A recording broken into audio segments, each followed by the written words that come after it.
Good. Okay.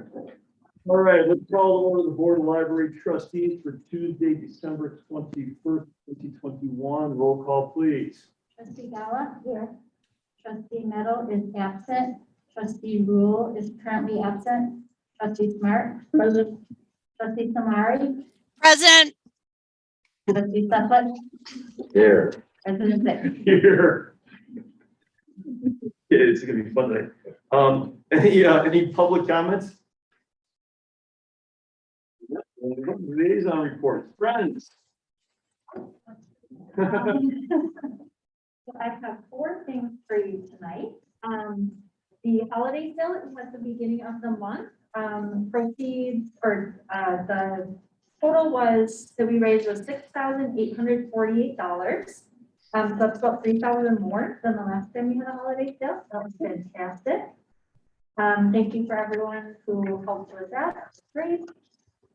We also approved funding totaling $16,300 for the Butterfly Garden, Dan and Raymond's Movie Club, and Sunday Music Cal. For third thing is our membership is nearing 500 members, so that's getting close to where we were before COVID.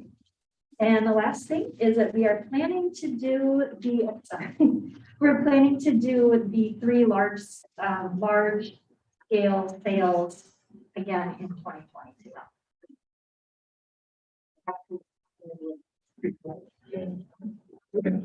All right, let's do on the foundation. So it's December and we're moving into our 4th year. And so it's time to give you our annual report.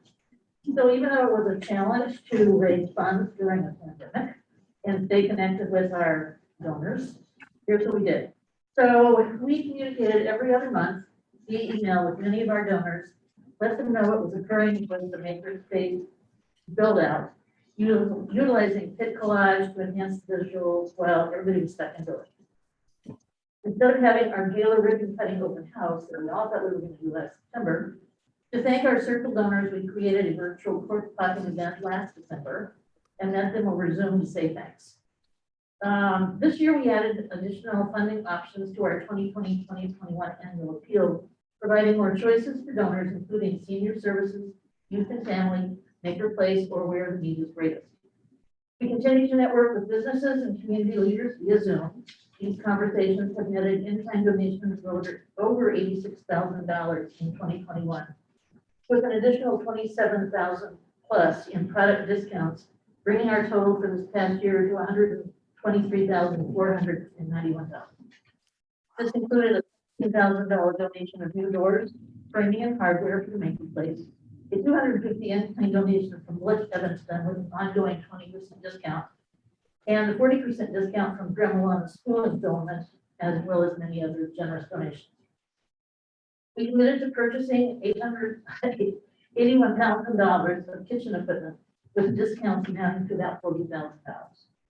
Due to the discounts and generous donations from the community through our annual appeal and a very generous anonymous donor, we were able to fund the demolition and construction of the sewing room at $42,500 and the art room floor sink and faucets at $17,000.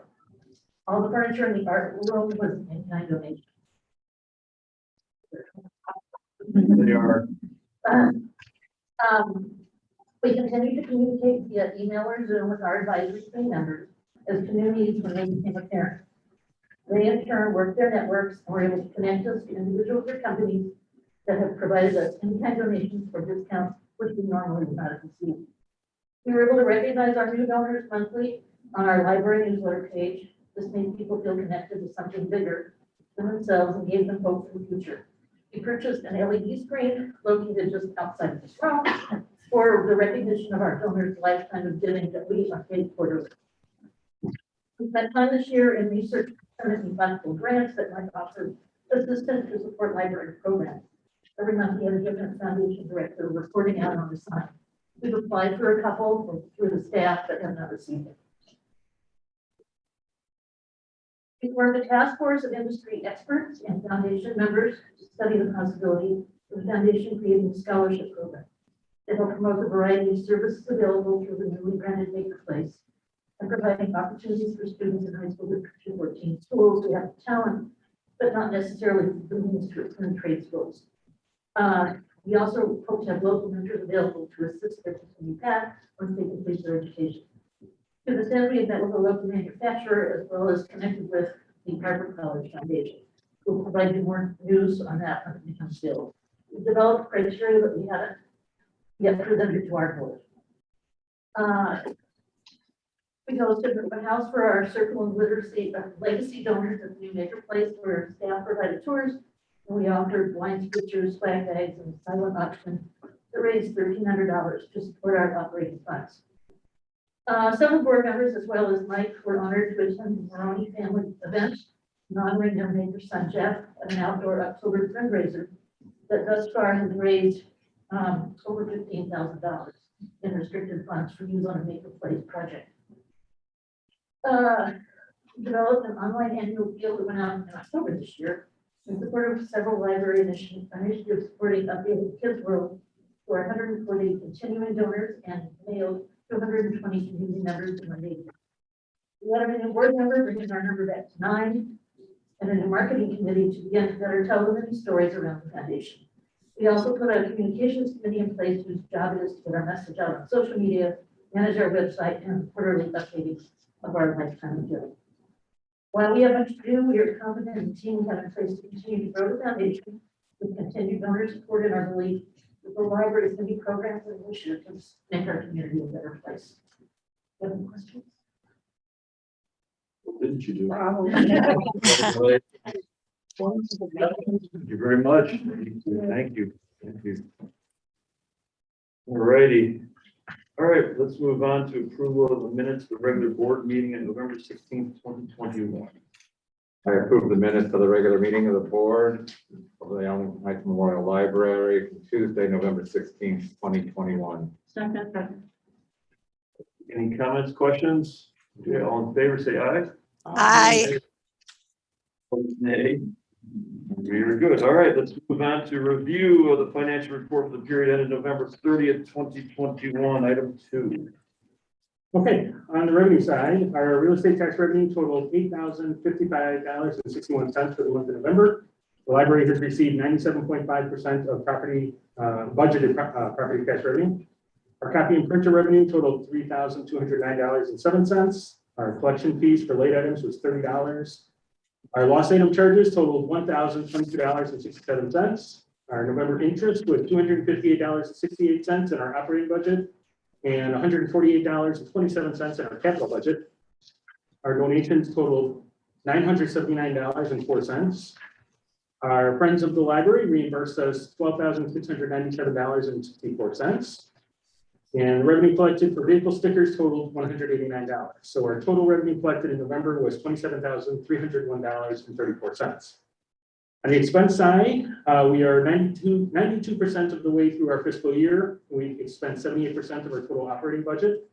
The favorable variance to date is $2,042,928.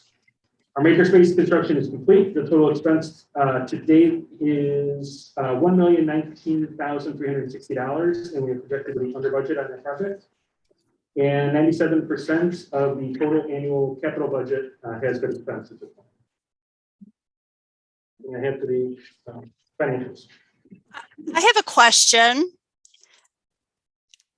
Go ahead. Just a little question. So I was looking at the non-resident library fees this year. So $450.50. So is that one person? Yeah, that's the non-resident charge for one. Right. Product. That's one person. So didn't we used to have maybe 15 or 17? I mean, I know it's a weird year, but. I don't think there were that many. I think there was like 6 or 7. Yeah. Oh, okay. Got it. Okay, thank you. Yeah, I was going to ask you, how's it going with the vehicle replace our revenue sticker program? Good. Yeah, people, not everybody takes advantage of it because there is an additional charge there, but people that have used it are very appreciative of us having it. So I think it's been going pretty well. I don't have numbers of how many we've sold. I don't know if anybody was just curious how would it, if there was any kind of expectation, because I'll be honest, I just renewed my stickers not long ago, and I completely forgot about it. You know, and I was just like, yeah. Okay, I think it's good service. very good. Is that, we good there? Yep. Okay, let's go on to action item 3, then review of the check register for the period ended November 30th, 2021. Okay, I had a few checks here that I wanted to point out. On page 1, check 82704 for innovative interfaces for $102,302.67. That is our prepaid Sierra maintenance renewal for 2022. Sierra is the main database system that we use for all of our catalog and customer database. That is the maintenance for 2022. So it shows up on this check register, but it'll actually be charged to next year. On that same page, check 82705, also to innovative interfaces, the amount of $49,394.69. That is also part of that same database. Part of that is the cloud hosting for that service, and then the other part is for the resource sharing between our libraries, the InReach or Lincoln system that we use. So that's what that is. And again, that's a prepaid for next year.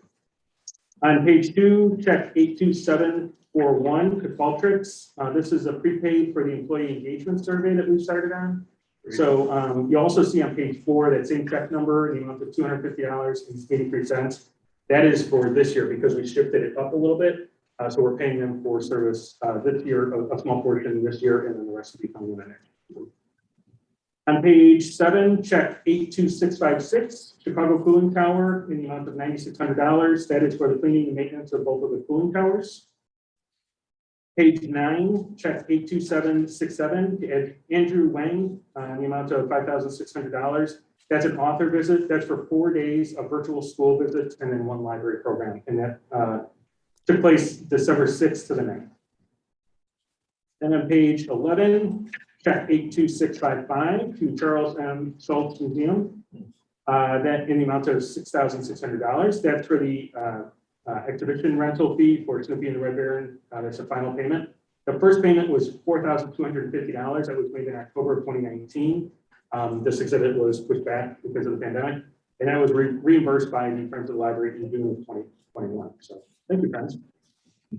And then on page 12, check 82749 to Don G. Shed Aquarium for $1,000. That was for a virtual sea otter encounter virtual program on August 8th. That is all I had for checks. If you guys have any questions, I'd be happy to do that. Do we have a motion for approval of the check register? I'll move that we approve the accounts payable check register for the Onyx Memorial Library November 30, 2021 in the amount of $1,331,102.52. I second. Any comments, questions on that? No, okay, roll call, please. Trustee Gallo? Yes. Trustee Rule? Yes. Trustee Smart? Yes. Trustee Samari? Yes. Aye. President Dick? Yes. All right, thank you very much. Let's move on to the executive director's report. Okay, I'll highlight a few things in the director's report. On that first page, the Snoopy and the Red Baron exhibit arrived on November 2nd and opened to the public on Veterans Day, November 11th. The traveling exhibit is from the Charles M. Schultz Museum. And upon opening, Snoopy fans of every age express their love of the beloved character Beagle, or cartoon Beagle, and his trademark Red Dog House. I would say if you haven't checked out the exhibit after the meeting, take a walk through it. It's great. Then I also want to point out that our programs and exhibit specialist Emily Muzinski created a docent program offering drop-in docent-led tours to the public every Thursday. 48 customers attended docent tours in November. Tours continued through the exhibit end on January 20th. And again, thank you to the Friends of the Library for making the exhibit possible with their generous contribution of $4,250 for the cost. Then on page 5, I want to highlight a new partnership. This is a result of our community engagement liaison, Catalina Shin, working with our Info Services Department, forming a new relationship with the Office of Equal Opportunity, with the 85th Support Command at the U.S. Army Reserve located in Arlington Heights. So Catalina was assisting Lisa Marie Gully, Equal Opportunity Advisor, in signing up for a business library card and checked out relevant materials to highlight the National American Indian Heritage Month during the 85th Support Command's Ethnic Observance event on November 6th. Catalina interacted with members of the command who reside in Arlington at the Arlington Heights base. She spoke about the process of signing up for library cards and accessing library services. And some of the bookmobiles planning for their annual family event. So just wanted to point out a new partnership that came out of our community. And on the next page, I want to highlight the 33 and a third classic albums. This is the sixth 33 and a third program, marking the midpoint of the year-long series presented with Glenview and Norfolk Libraries. This event brought together 97 music lovers, 51 who were Arlington Heights residents, to celebrate Aaron Osmond's 33 and a third book release and to learn more about local legend John Prine's self-titled debut album. This program was recorded and is available to watch on the library's YouTube page, where you can view an additional 77 times. And right below that, we welcomed author Kathy Park-Hung and Pulitzer Prize-winning photojournalist Lindsay Edero. These were spearheaded by Vernon Area Public Library and Highland Park Public Library and brought together more than a dozen libraries each. Both libraries brought out large audiences, 345 and 402 audience attendees respectively. Kathy Park-Hung's program brought a much needed perspective to a largely white suburban audience as she discussed her book and experiences in America as an Asian American woman. The photojournalist Lindsay Edero's program brought much needed insight to Afghanistan, a country whose history, varied cultures, and the effects of US-led 20-year war still remain in the streets of many Americans. Okay, on page 7, we had a sip and socialize event at the Maker Place. This was a successful outreach and networking event. We had 67 people attend the collaboration of the Arlington Heights Chamber of Commerce and 2 member organizations that supported food and drinks. Our local restaurant, Casero, donated food prepared in the kitchen and the chef time for the event. And then drinks for the event were donated by America's Flooring Store. That was the contractor that did the flooring at the Makerspace also. Let's see, our digital services manager, Jack Bauer, Makerspace branch assistant manager, Chris Kruger, and Makerspace specialist, Stacey Kraft, highlighted small business benefits with group tours and equipment demonstrations. So many great ideas were discussed, everything from creating prototypes to making promotional items, signage, presentation materials, customized molds, and branded wearable items. On page 9, I wanted to highlight a few of the events going on at the Maker Place now. Chef Grace Gowdy, executive chef of Arlington Heights Stratford Kitchen, guided a total of 64 home chefs through 4 class sessions in November. On November 9th, the daytime and evening class enjoyed the chance to make Thanksgiving sides.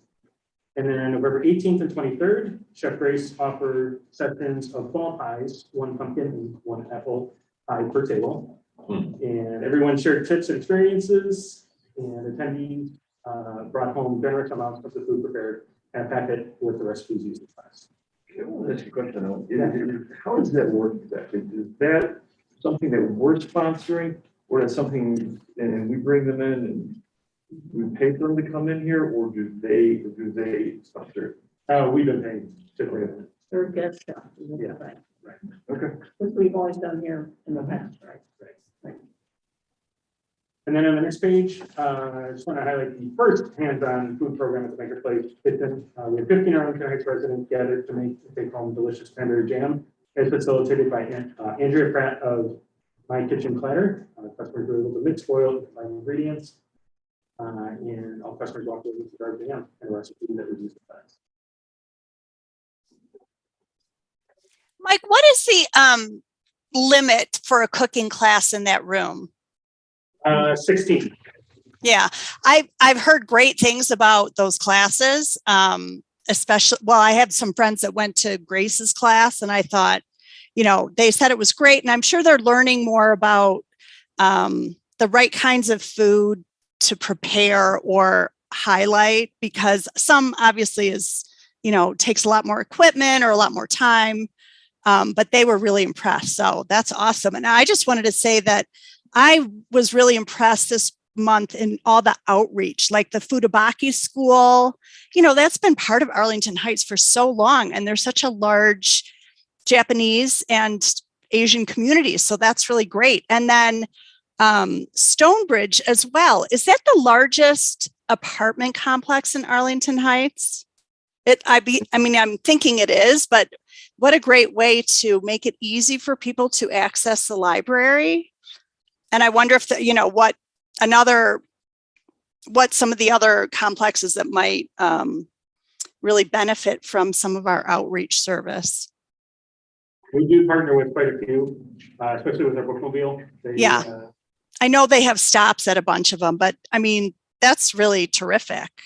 And it just gets, I think it gets people, make it easy the first few times, and then they'll want to come to the library, when it's possible, when it's easy. So that's great. Thank you. Then the last thing I wanted to highlight was on the last page, the staff highlights section. Our human resources manager, Lisa Hatt, presented at the virtual 2021 Employment Law Conference. She was a panelist for flexible work locations. Where are we now? Then our community and circulation services and youth services staff attended Gender 101 training. And our community engagement liaison, Catalina Shin, attended a kickoff meeting of the metadata for diversity, equity, and inclusion group hosted by Cooperative Computer Services of Arlington Heights. The things that have been. Yeah, I think that program that Lisa Peck put on is very, it's very hot topic. I would love to have actually been there and hear some of the opinions of what people were saying. Great. Yeah, and I'll agree with Amy. The whole thing is serving our community. You have Food Mackay, Stonebridge, Abominable Espanol, sessions, and everything. It's fantastic everything that we're putting together for the community. Yeah, and in addition to that, I wanted to let you know that we just learned today that myself, Jen Burrell, and Debbie Smart will be presenting at ALA in June. So we'll be talking about Friends of Foundation partnerships. Awesome. Congratulations. Great. John. Yes, thank you. Mike, if you could go to the dashboard for program. Yep. And as we look at year over year, month to month, the observation is that the number of programs have increased significantly, but the participation has decreased significantly. What you're thinking here? What do you see as attributing to that trend, and what you're thinking at this point? I'm guessing. Okay, so you're saying, number of programs is up, attendance is down a little bit. Yeah. This time last year, I want to say we were closed. So there was a lot of virtual programming happening. And so we probably had a lot of engagement in the programming. We're now, open. There's still engagement in the programs. We have the number of programs is up, but we probably are seeing fewer people attending.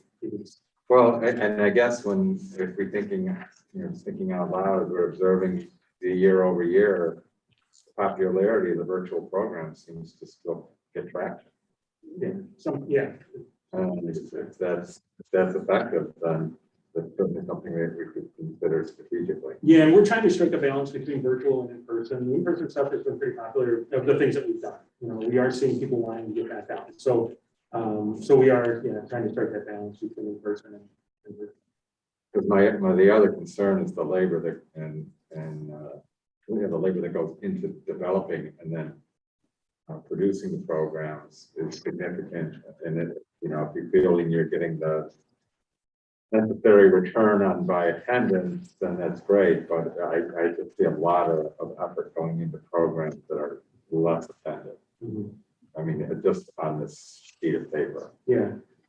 I mean, the difference here, though, I guess it's a little bit, but huge.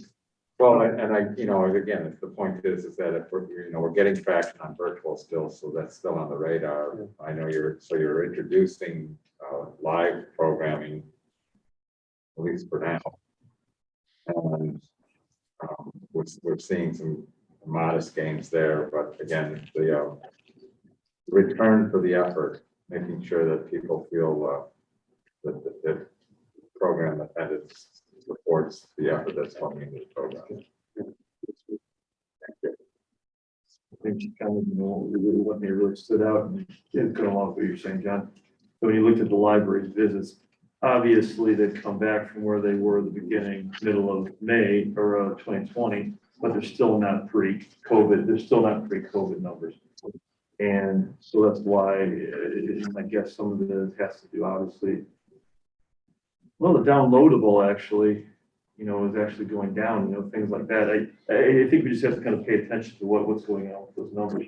Yeah, and the program and the library visits are closely related, not having the in-person programming definitely affects some of the people that are in the library, because really that's a big draw for people that come in. And so, but we didn't cognizant of that. I think, Jennifer and her team are, they think about this stuff a lot as to what programs should just stay virtual versus what we can move to back in person, and then what things are hybrid. So we have done a few that both online and in person.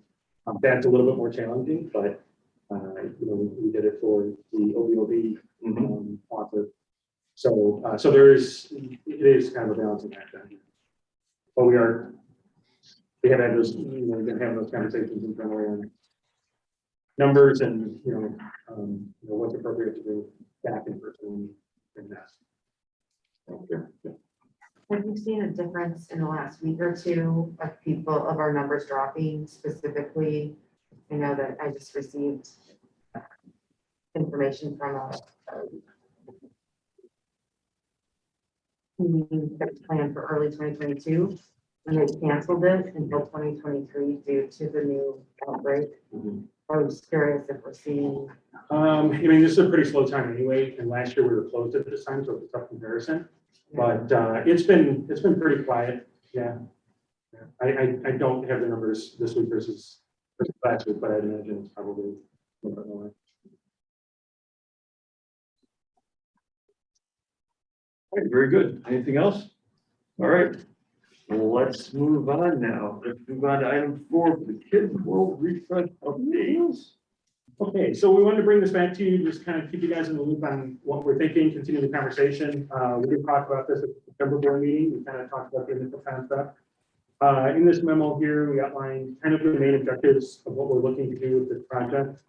Provide developmentally appropriate interactive learning zones, allowing youth to grow through the department in a meaningful way, where the aging through the department can kind of flow from one side to the other. Adding an accessible all gender or family restroom. Creating a more defined entry into kids' world.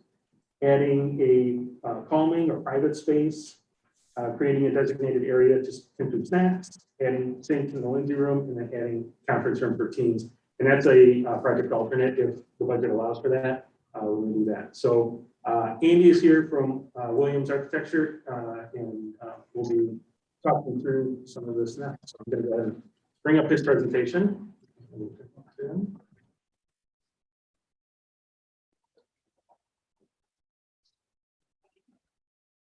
Good evening, everybody. It's great to see you. I'm going to stand over here. My right ear is weirdly a lot better than my left, so I'll be able to hear and answer questions a little bit better on this side once we've got the presentation up. Let's see. Thanks, Mike. So as Mike said, we're here to give you an update on our process. And I think the first thing I want to mention, to tag on to what Mike how Mike had introduced the project, is that right now we are still very much at a master plan level. We are looking at how we can, over time, transform kids' world and figure out priorities for different projects that we can implement over a period of time as budget allows. Is it the joystick or the? It's arrows, left and right arrows.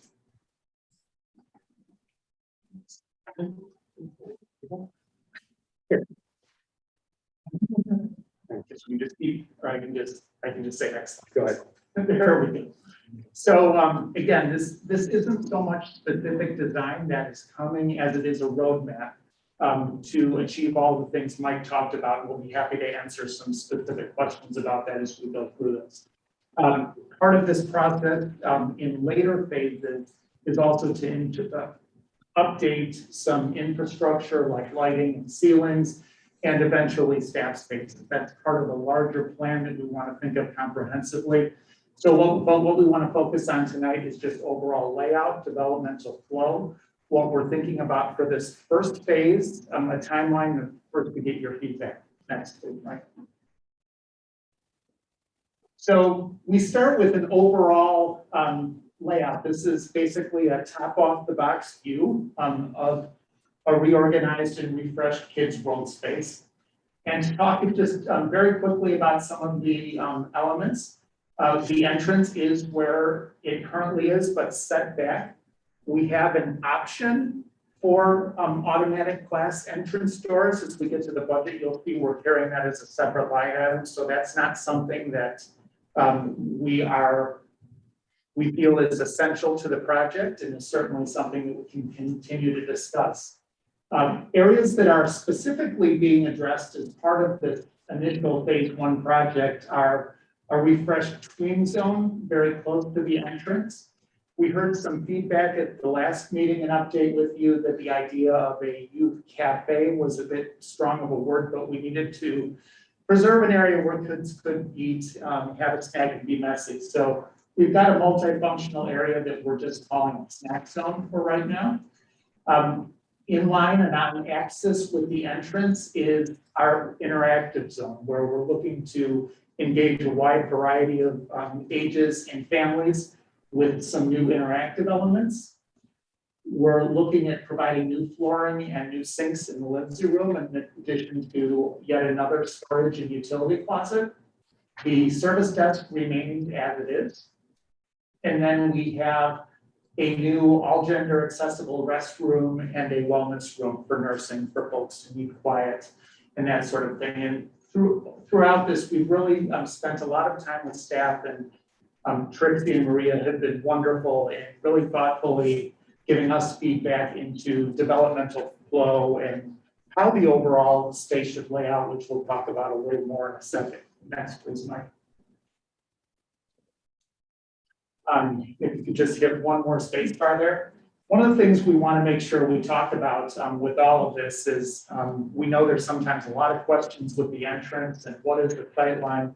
And if we are to add an entrance feature, and if we do explore the possibility of a door, where does that door actually sit in context to where the entrance currently is? So these yellow dashes kind of represent the plane at which those doors would happen in the overall plan that shows you the existing sightline. What do you see when you're there?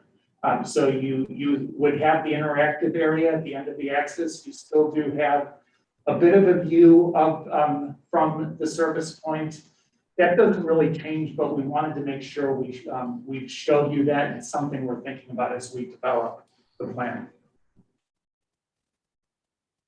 As I mentioned, one of the things that we've really been working on with staff as we've developed this plan is the concept of development flow. How can we balance spaces that serve entire families and multiple age groups with the specific needs of other age groups, and how can we do that in a flexible way? So this is an image, the colors are just a little bit washed out, but it specifically speaks to the different zoning we have for different age groups throughout Kids World. So areas that we're calling Zone 4 in purple are really all age, family, and interactive uses.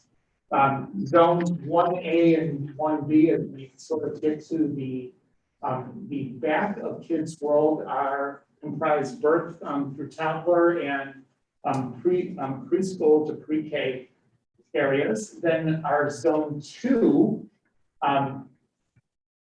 adjacent to that, is where we have K through 3 features and collections. Zone 4 is, and then we have some more collections that are shared throughout the department closer to there. So this has really been thought of in a way, and we've gotten great feedback from how the department is used and what staff observed. But I don't know if Trixie or Marie would like to expand on that a little bit. You have sounded a lot smarter and intentional in these meetings than I with respect to this.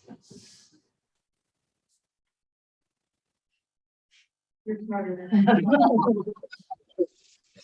I think that one thing that, as we've been thinking about this project, that we really wanted to consider is was that really aging through the department, so that you were starting kind of at one end and moving through the department, and having resources and services that are relevant to you. So An example that I can give for grades K-3 right now, there's kind of things for grades K-3 spread throughout the department. You know, we often have what we call our imagination station, which I think the younger age, like end of that range is very interested in playing with, but then we have our crafts on the other side, which is kind of where tweens hang out. So we really would kind of like to think about these specific zones so that customers are aging through the department. And then as we are continuing to focus on our Family Place initiative, we really wanted to think about some spaces where families could gather and learn and explore together. So that's kind of why we have this bigger Zone 4 area that has hopefully interactives that will appeal to all ages so that families can kind of explore those areas. So, I don't know if this is the right time to ask this question, but you're kind of on some of this right now. When we're doing something like this, what are we getting out of this by doing all this that we can't do now? Not that we want to do differently, but that we actually physically can't do now. I think that, well, hopefully with the Zone 4 and having more, there will be more flexibility to just change out items and be able to offer something fresh and new for our customers to keep them coming back. So I think that having more flexibility in spaces is something that we're really interested in, especially, I mean, we're just thinking about COVID and outbreaks and being able to spread out or change things out more frequently. I think it's something that we're really interested in. And I think as we do have a space that kind of we have had our tween activities in, it's kind of, well, it's really not dedicated because the accessibility support collection's now there. So the tweens have kind of been booted out, but really thoughtfully thinking about carving out space for that, especially since it's something that was identified in the community survey strategic plan. From a very practical standpoint, I'd add to that, Greg, that the things in the Lindsay room really open up programming opportunities that you don't currently have or are just very difficult. And then the all gender oversized restroom and the wellness room provide an added measure of inclusion and accessibility that this level of the library really doesn't have at all.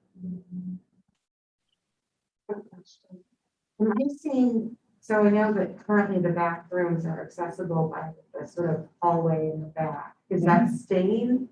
That's correct. For right now. One of the things that we have thought about for future phases is the potential, as those bathrooms will need renovation, because this is a little bit of a tricky area to supervise. We've thought about the possibility when those bathrooms are renovating of completely flipping the doors to have a better line of sight from the desk. The other nice thing that we could do if we do that, since this space would be underutilized, that would also be a perfect opportunity if we wanted to look at adding 1 or 2 gender neutral restrooms that would serve the rest of the adult area from this side of the space. If there was ever a time to do those projects, it would make sense to do them together. So this plan doesn't depend on us doing that, but the thought is future as funds are available, we could look at that and explore that possibility at that time. What's the cost of doing something like that? Oh, boy, a couple of gender neutral restrooms and the restroom remodeling. Yeah, I've heard that is, like you said, a key area to supervise. And I would say as a budget placeholder, and please don't hold me to it, but to completely renovate those 2 bathrooms and to make them new and add 2 additional new bathrooms, probably in the order of magnitude of between $300,000 or $400,000. So it would double the available, basically double the available budget for this project.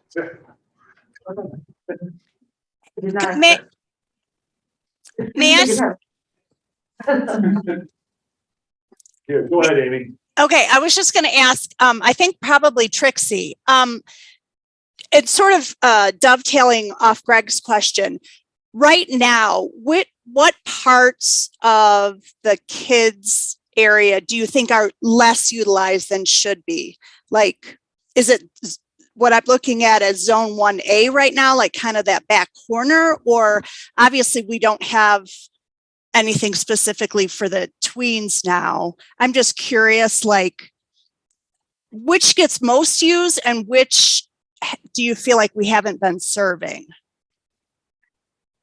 As far as age groups, Well, or even part, I mean, I feel like I know the side part better, but like where it says one, like zone 1A, is that a part, like a physical part of the library that maybe some people, even when they're in Kids World all the time, don't get over to? I would say that, I mean, pre-pandemic, I would say that was a very popular area, is Okay. where we, our younger children play. We would have many toys out in that space. Right. And we reintroduced some hands-on elements, but not on everything in that space. So I would say that that space is pretty popular. That the sun coming in that window is very welcoming too. It's a really nice part of the department. John, do you have something? Yeah, about the interactive zone, do we currently have an interactive zone? Not, I mean.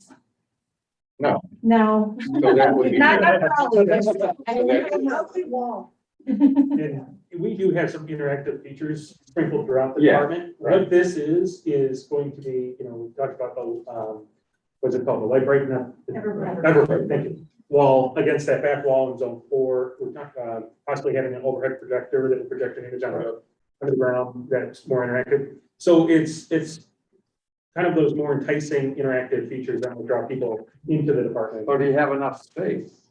Yes.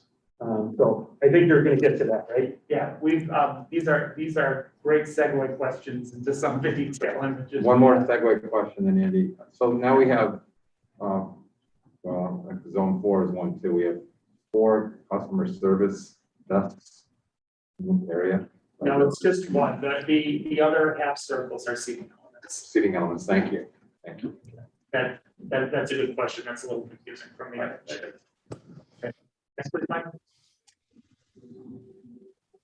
And as Mike mentioned, part of this project on an alternate basis, just to make sure we have some budget flexibility, is to look at adding a couple study rooms to the hub. So the red arrow to the right indicates the entrance.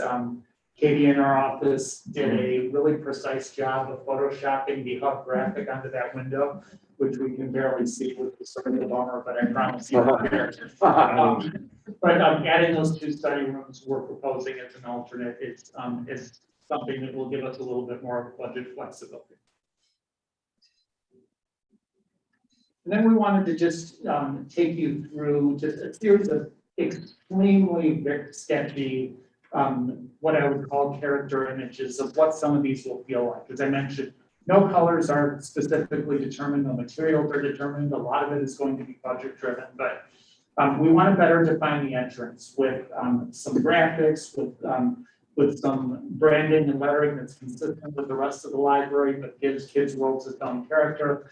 Perhaps even some lighting elements that will really help to draw you in and draw you through. So we wanted to show this to you a couple of ways. One is without potential doors, and if you go to the next slide, just the effect that those sliding doors would have. So just want to emphasize that at this point, we're not locking ourselves into a decision there. We want to make sure this works either way. The benefit of the doors, of course, is that it increases safety and slows people down, both coming in and going out, and also attenuates noise. But we wanted to make sure we were thinking about this in a way that would be successful, regardless of whether those occur. We know that's a topic of discussion, and I know as we continue to go through the project and develop it further, that we'll continue to have those discussions. And there are 2 emergency exits back there, correct? Isn't there Yes. one to each side, right? Okay. Yeah, and I think, kind of answering my own question a little bit before, is that this one feature, I know we had some discussion on this back in September about maybe the need for it. But I think the security is a huge part. I think the fact that we do have the littler kids all the way back in that 1A, they're kind of trapped. It's gonna take them some time to get out there. It's still, this should provide some comfort for parents. Yeah, we want to emphasize that this is something that we'll continue to discuss and evaluate. As a matter of fact, we also have it conceptually budgeted as an alternate because we are seeing some volatility in bid results right now, and we want to make sure that we are able to get the core of this project no matter what happens. Just some other images, this happens to be from one of our projects, just what we're tend to do with all gender family restrooms, just a larger single user restroom that has ample space for a caregiver or for changing, very clean, very easy to maintain and functional, but just nicely sized so that somebody can go in and change a diaper with a stroller or with a couple kids. Next. Wellness rooms, this can be a lot of different things. It can be something brighter. It can be something with a little bit more subdued lighting, but the key things we would definitely have are a sink and a comfortable chair and potentially some adjustable lighting as part of that. And it's nice since we're doing the all gender restroom, we'll be able to back the plumbing wall up to that and save a little bit of money on getting those things. So these again are just a few character images showing just once you're inside kids' world, just how these spaces feel. These are very kind of 80s, early 90s appearing images, but it gives you an idea of the scale of the space and the maximum potential to have a different flooring material, have some changeable displays, not really overly focus on the space, but make sure we've got appropriate finishes for that function and those interactions to happen. And then as you get further into the department, the destination, the goal becomes that interactive zone. Which we have here. So we have the potential for a number of elements, which we'll go through quickly in a second, but some freestanding elements, some wall-mounted elements. As we build out a wall for that plumbing and additional storage in the Lindsay room, that's going to give us some additional space to really focus. Some interactive elements give you the opportunity to change things up over time. And we really are loving the idea of that Everbright wall as sort of the focal point and a place where people really come together. So this, John, to answer one of your questions before, it gives you a little bit more of an idea of the scale of the space and the number of people in it. I think the key here is really flexibility, making sure everything's movable. If this becomes extremely successful beyond our wildest dreams, we want to make sure that the space feels right and we can move things around to adjust that. I'm looking at the window on the Everbright wall. That heat probably going to really hammer that during the summer, right? On the back of the Everbright station, because that's south. That wall's pretty well insulated though. Okay, that's not windows behind it? No. Oh. No, we have the small windows on either side, Okay. which we think are nice. They provide some daylight into the space, but no, that's a wall space. We would look at accenting, highlighting that with whatever we do with the interior design to start to create more character. The one thing about seeing these at other libraries, they're really cool and they're a lot of fun. One thing, and this is really jumping way ahead, is one of the libraries I was at, though, there was a lot of teens that were in there that were enjoying it. And it got a little rowdy, you know, it was one I was at. So something to kind of think about how are we going to police that? How are we going to make sure don't get past what's supposed to? Absolutely. The good news is I think this layout it's really conducive to good supervision. There's no way to get here without getting right past that desk and seeing what's happening. So again, just very preliminary images of what some of those spaces will feel like, and we'll move into more details of the design. Next, please, Lynn. The next thing I'll go through very quickly because we've discussed it before, and these are not important elements for us to finalize tonight, but what goes in this interactive zone, not only in the interactive zone for that matter, but throughout the space. How can we increase engagement for your customers of all ages? What are things that can be cycled out of the space and moved around, especially in this age of COVID? And the nice thing about these, because they're not part of the capital project that a contractor bids on, is that there are donation and contribution opportunities here for a wide variety of things. I have two questions. One, I didn't see on the drawing, the Mariano fish tank. I did. Yeah, Oh, yeah. that was there. Feel better. Right there. And two, I think we learned some lessons through the Maker Place about the fact, the power of our two nonprofits. So I would like us to make sure that we upfront have all those opportunities identified for both organizations and that they can hopefully, as they did before, work in concert with each other. Because I think the power of the last point there is something that we are second to none now in the library community. What a wonderful segue into some of those specific opportunities. Let's just go through this Every opportunity. very quickly. Oh, fish, everything. Yeah. So some of these you already have. The simplest and least expensive forms of interactives are things that go on end panels or on walls that can be switched out, have really focus on motor skills for younger customers.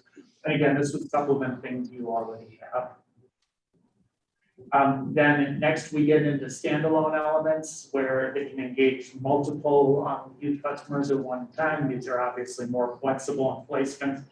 I think part of what we've learned in designing a number of youth spaces is that the more we can do to allow for flexibility and meet kids and families where they end up going through flexibility of movement is nothing but positive. So we like to balance these intentional mounted things with things that can stand alone. So a number of different opportunities there, both in terms of mini maker spaces and things that have some sort of realistic and active play components to them, not entirely unlike what one might see in a children's museum. Again, none of this has been finalized. It's something we will work on as we get further into the project and develop more of the design, but these are just examples. Elements that help to bring families together, parent-child elements, promote library use as a family, like a toddler parent computer zone. These specific elements are really nice. As you can see from the numbers, they start to get more expensive. Next. Elements for tweens as part of that area, in addition to providing all the engagement that we're talking about and the flexibility we're talking about. Some of these things like movable marker boards and elements. It gives us a lot of flexibility there. And then we get into some of the cooler stuff. This is an image at Nichols Library in Naperville. Of a floor element that integrates a projector and it's really engaging. It's multi-user in the age of COVID. Nobody has to touch it with their hands. And it's actually fairly reasonable for the entertainment value. I was actually just there today. We're starting another project with Naperville and kids weren't using it, but it's a really neat feature. And then we get to the Everbright, excuse me. And this is really what we see as becoming a potential signature attraction. This is also something that comes with the highest cost, especially when we're looking at the larger piece, like our renderings show. So just full disclosure, the larger kind of section that we're showing in the rendering probably approaches the higher end of the numbers. So. We've also included, and I hope it works, in the next slide, we have a link to a video. If you're not familiar with an Everbright, this is how it works and what it can do.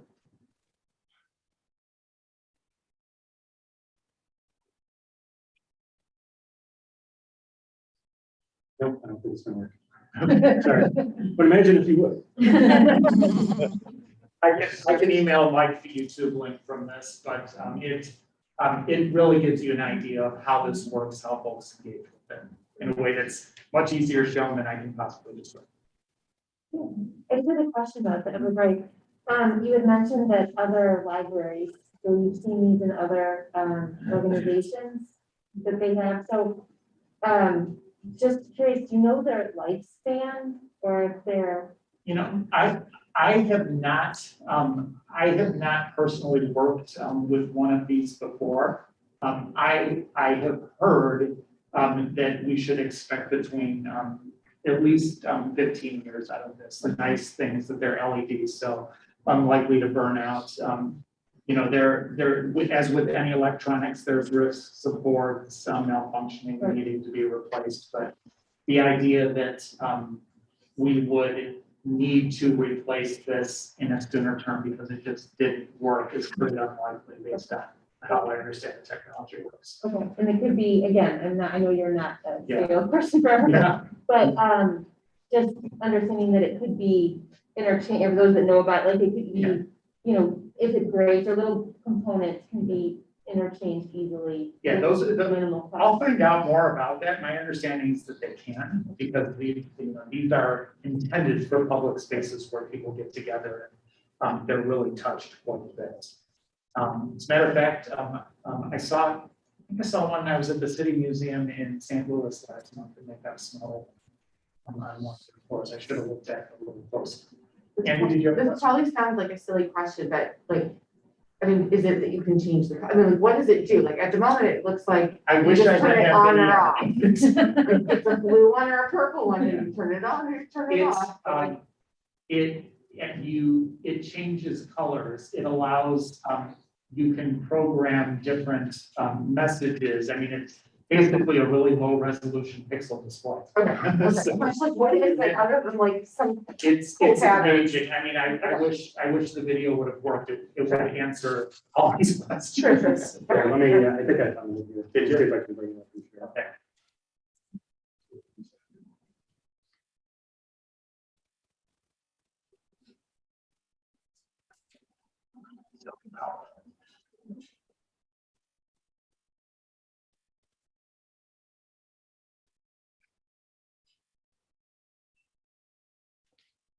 Yeah, there you go.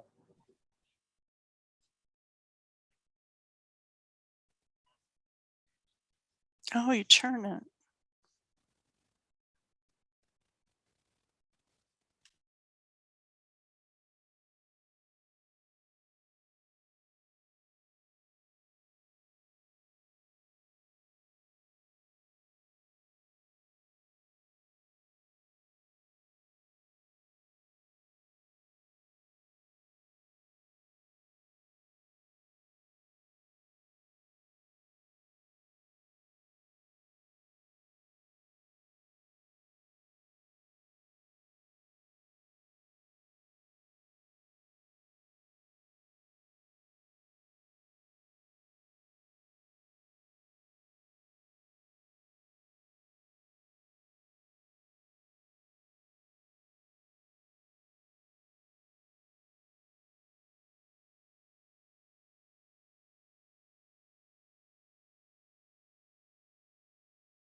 Wow, I think it's something. I mean, it's cool. Yeah, but it why? engages people, it brings them together, That's probably not for you to answer, Andy. no, but it's a feature that would bring usefulness to this library. Get any other help from staff? Figure it out, Andy. If somebody donates $50,000 to put up an Everbright, I got no question. But if it's coming out of our pocket, then I have to ask why. I'm already working on it. Yeah, I'm trying to make sure that's a really easy sell, because you can use logos going right across that at any time. Trixie, you want to speak But to? let's put the pressure on Trixie. Sure. You know, I think that we are kind of looking for that last year thing to bring people in, and we're considering this to kind of be the focal point that's kind of drawing you in as you're walking in. As far as this particular feature, you know, we were considering something that probably could be a little bit less expensive, like that's more like a Everbright that uses the pegs.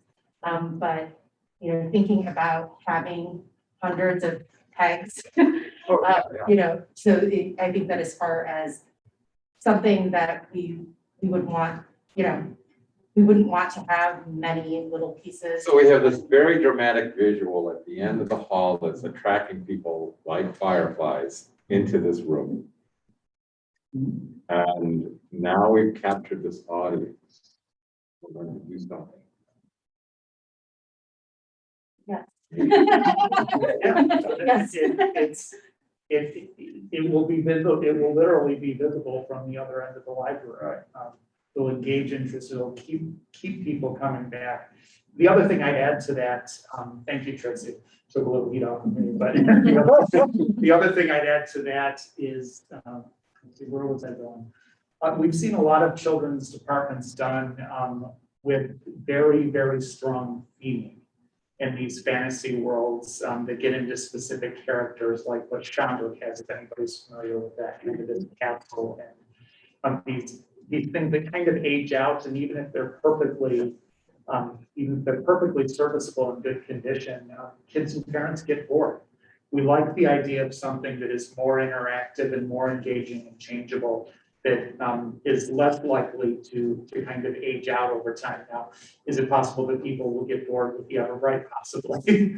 But we see a lot of those very themed directions of children's departments and play areas sort of not age very well, to be honest. So I think we'd like to undertake a design approach here, whether we do this or not, that isn't so dependent on that kind of feeling.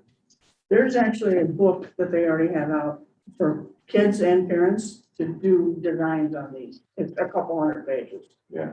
Just so you understand. So this is not going to be a trend. This is like Legos. They're going to be around forever. And this is something that a child can create something on their own. They can do something with their friends. It creates social skills. I've actually seen one. And it also something that the parents can do or the caregiver can do also with the child. This is an educational tool that is immense and it's very powerful. And I'm all for it. So Lori, keep going. But it has a couple hundred pages to book. I saw one at the library. It does remind me a little bit of an old fashioned light bright without all the mess of pegs and all that. I have a question. Do you know if because, and I know COVID won't be with us forever, but because of disinfecting protocol or COVID protocol, do you know if the other libraries or children's museums that have these, if they're letting people use them right now? I can only speak for the one place I've seen it in person in St. Louis, and there were kids and families all over it. So I wasn't around enough to see if it was being disinfected, but Yeah. I think yes. I don't know if we'll say this right, but kind of playing off what you said, but also playing off what you said, that is, I think the educational aspect of this, the whole, you know, what are we as a library? We're here to be educational and introduce people to new things. I think any way you can bring out that creative side of somebody is something that's beneficial. You know, that's something that we're doing and that we're starting. And I don't think kids are going to age out of it, yes, but you're going to have a whole other group that's going to want to come up and do this. Now, what I do have to say though, kind of to what John's doing, I think with anything that we're doing like this, 50K is a big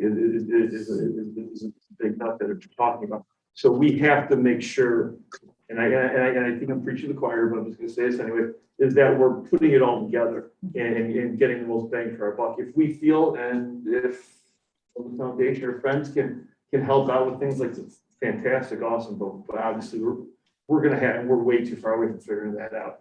I'm sure, but what's going to be the right thing to spend the money on? If we have plenty of money and we can put the 50K into doing this for conference and everything else, I think this would be awesome. I think it'd be a lot of fun. I have talked with Lori about this and I've talked with friends about the other interactives. And so we do look at those interactive features to be more supported by external supporters. To kind of speak more to the why, this is really, if you look at our neighboring libraries around us, is the kind of stuff we're going with it. This interactive, tactile, changeable, this one not changeable so much, but the overhead projector, you can change out games and the things. So we've kind of cherry picked a few things that we know are popular, but they're gonna give our customers some return on investment as far as education and development. So we do feel like we're starting with a couple of pretty strong ones with that projection system and then some of those other standalone ones that Andy showed us.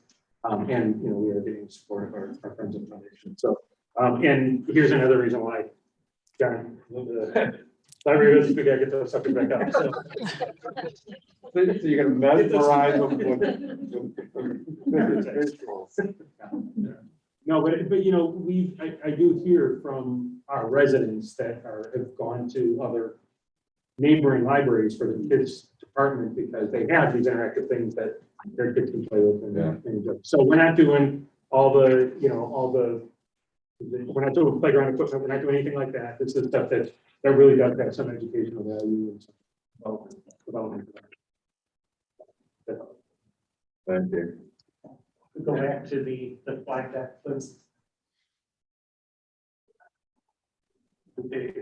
Let's go to the next one.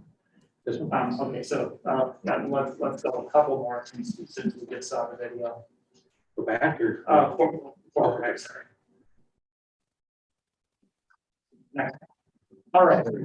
So then we get to budget, and of course, conveniently, we have small numbers that are difficult to see here. But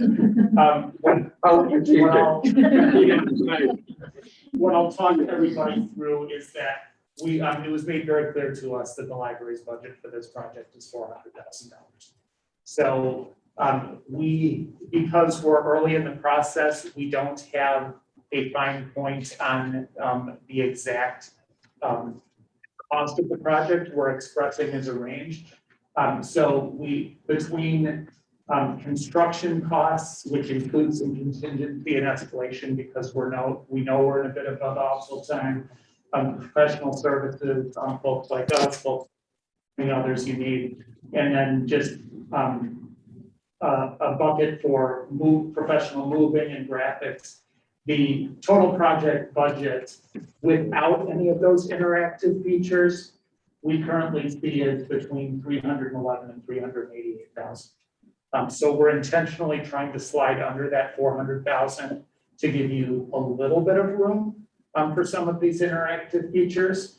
And if bid results go well or we're on the low side, we'd be able to take some of those alternates, like the study rooms, like the automatic doors. But the idea here is really to make sure that you're getting the core components that we've been talking about and not sacrificing that at the expense of those interactive features so that we can approach those the way we talked about. And the other thing I mentioned, what's not included in these numbers, we are in the process of applying for the Live and Learn accessibility grant for this building. The wellness room, drinking fountain, that all gender restroom are all accessibility components that are eligible for that. And we were able to get that from Makerspace. There's a very good chance we'll be able to do that here as well. So we never want to assume we have anything, but also want to let you know there's a very good chance for it. I also think children initiatives are also a great grant writing opportunity for us. So I would hope that we would be partnering with the foundation, and we have one of the best databases in the country in this particular library for that function. So I would hope that would be some sort of action plan being worked on and partnered with the foundation and staff.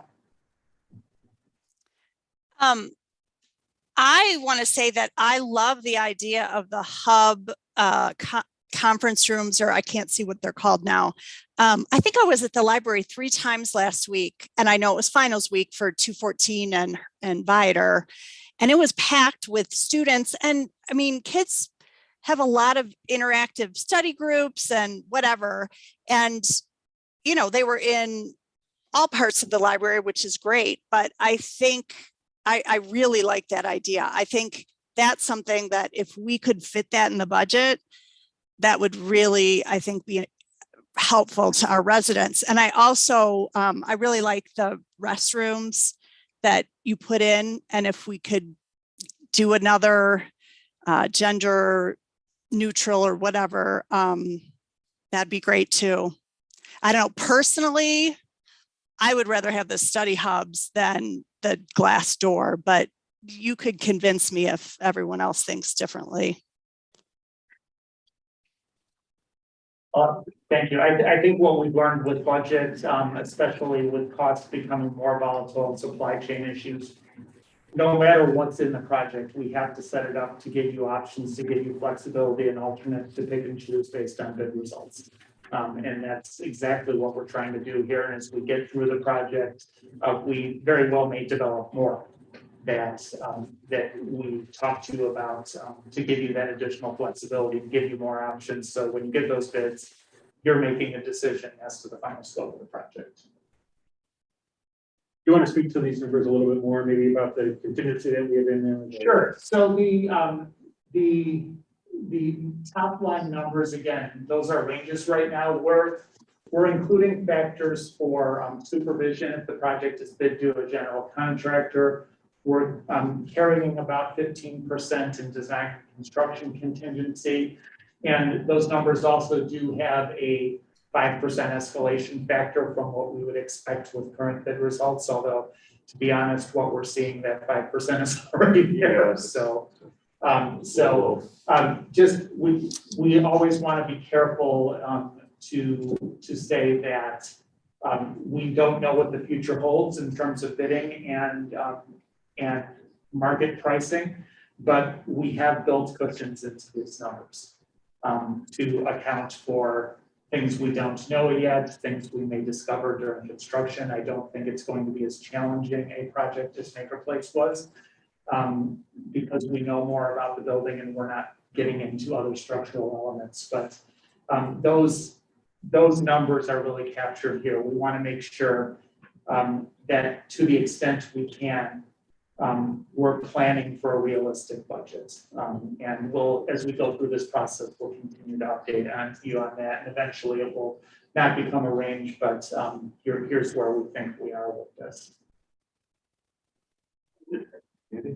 So maybe I watched too many HGTVs. But this seems like a very large budget for what doesn't seem like a lot of construction. Like we're adding sinks to the one room and we're adding some accessibility to the bathrooms, but we're not really reconfiguring them. We're not really changing them. We're not changing the entrance to them. We are building a new bathroom. Oh, okay, okay, all right. And what I would say to that is that we use recent bid results in similar projects to validate these numbers. Okay. And they seem high to us too, but I want to give you realistic information. No, I mean, I'd rather know what we're getting ourselves into Yes. before, you know, I just feel like Yeah. it's new flooring and paint and a couple of sinks. And I'm like trying to figure it out. So. Flooring 3 times right now, where it was a year ago. So there you are. It's we are trying to plan conservatively, and the way things are going, we just have to really closely monitor it. I think just as we did with Makerspace, we've got it, as I said, we've got to give you a lot of options, a lot of alternates to give you flexibility. But Okay. yeah, it's pretty surprising where things are going, and we're basing these on some real-time data we have. We've just opened. You're the expert. Like I said, I've watched way too much HGTV. Yeah. No, yeah, I know. But I think also once you get, once you go farther along too, you're gonna have more detail. Yeah, absolutely. And we're gonna be able to parse through. what We've kind of really get at. made no selections whatsoever of materials, and we can buy flooring at $3 a square foot. We can buy flooring at $30 a square foot. That's why we have these numbers. And same goes for almost everything else in the project.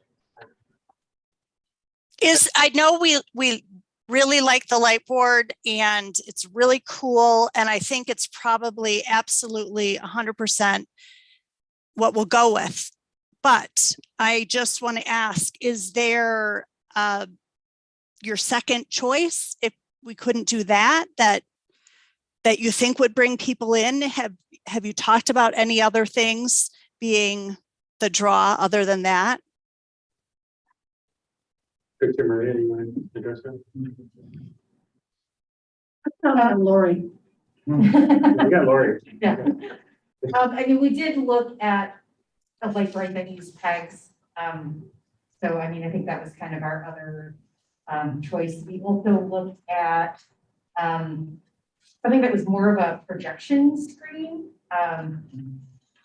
that would look at interactive book thing. Trying to think what other things were important. I think that we weren't, I guess, excited about that because it didn't seem like there were options to change out the book frequently. So it's kind of like Right. the same. So kind of like what Andy was talking about, Yeah. theme, where it's every time you come in. I think those are kind of the main. Yeah. things. Well, and you could, learn about colors and you could play different games, right? I mean, so it's more than just making patterns, correct? Correct. Yes. Yeah, it's, I would add to the whole concept of that area is for it to be ever changing, ever evolving. I mean, if we have a signature wall mounted feature, that's gonna be there, right? But the way we're setting that up, I don't think depends on that Everbright to be there to be successful and to achieve the goals we're talking about, but it would certainly help. I think Ring is kind of getting at this, maybe, correct me if I'm wrong,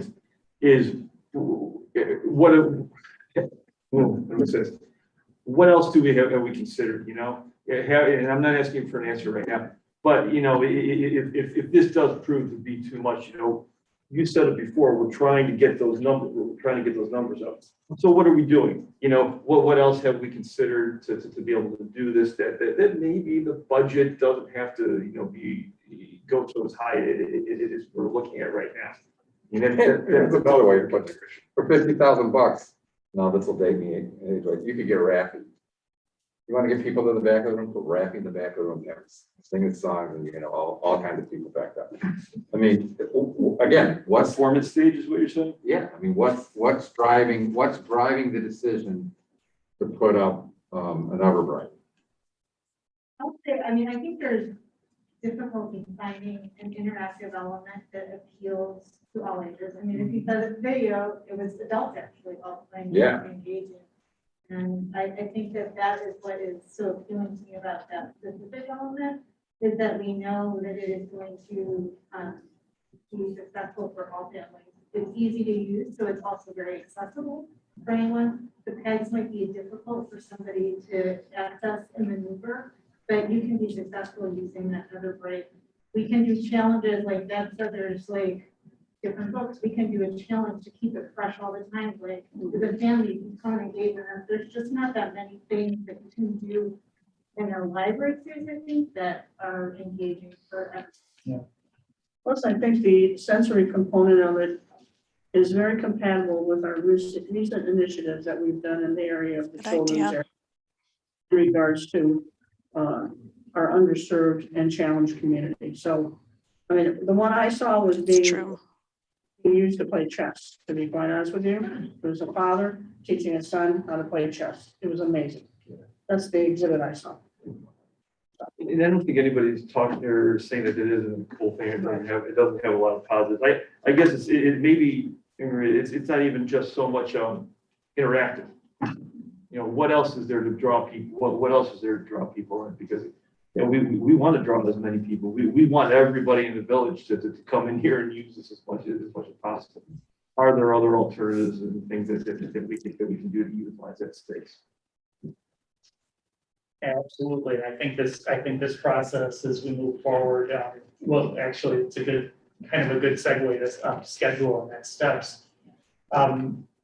Actually, I just want to touch on future phases before that. It's the next one. So what we're talking about right now, that budget you saw is phase one. As I mentioned, we are looking at this as a master plan. that looks at the area in its entirety and how we upgrade things over the years. So a potential future phase may be to upgrade lightings and ceilings. That area of the library is quite up to what we would see as standards in newer buildings and illumination levels. So we'd love to see that. Those are things that Mike's team has budgeted for in future capital budgets. We'd also remodel those existing bathrooms and potentially do 1 or 2 more bathrooms to serve the adult population. That would be the time to do it while you're in there messing with plumbing and you have those contractors.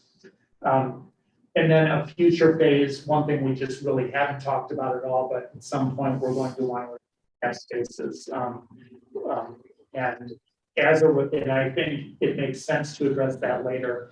As kids' worlds evolve, as you see how your customers are interacting with it and the programs and the experiences, I think a lot of that will drive the kind of staff and support space you need. So we're going to learn a lot more about that as we go through this process and observe how it works.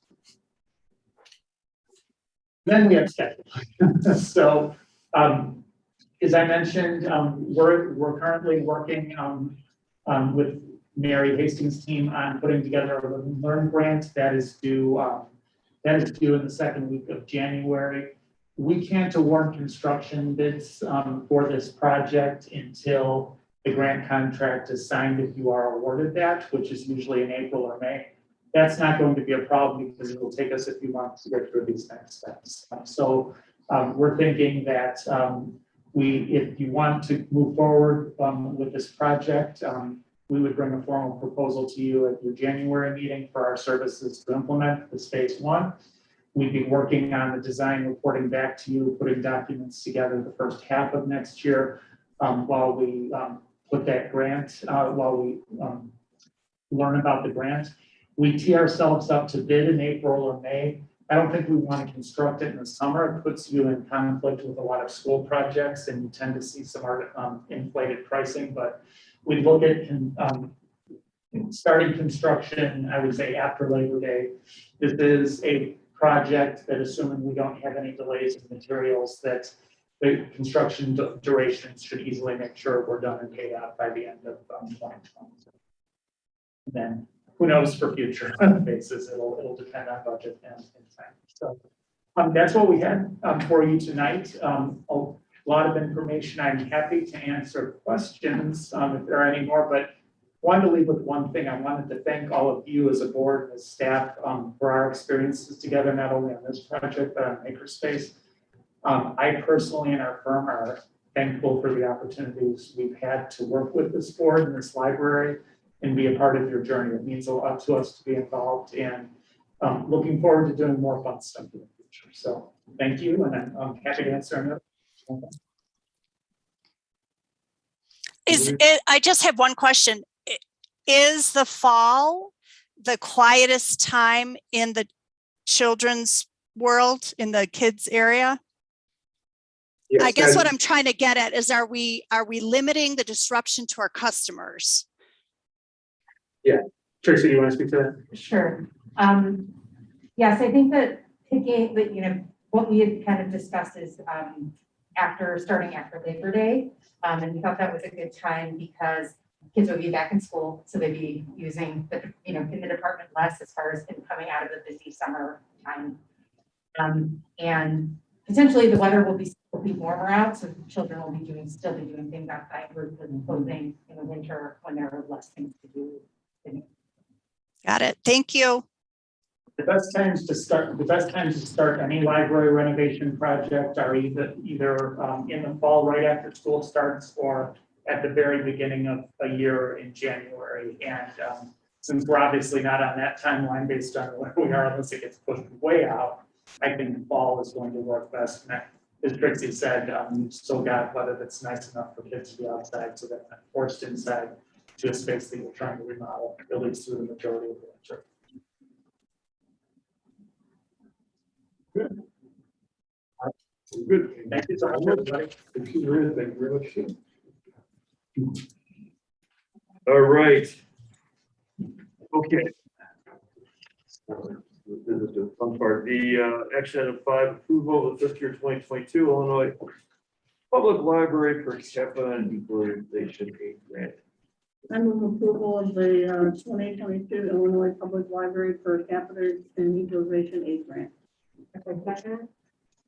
Okay, any comments, questions on this at all? No, let's do a roll call, please. Trustee Gallo? Yes. Trustee Rule? Yes. Trustee Smart? Yes. Trustee Samari? Yes. President Singh? Yes. All right, go on to one new business, one book, one village wrap up, item 6. You guys waiting for so long.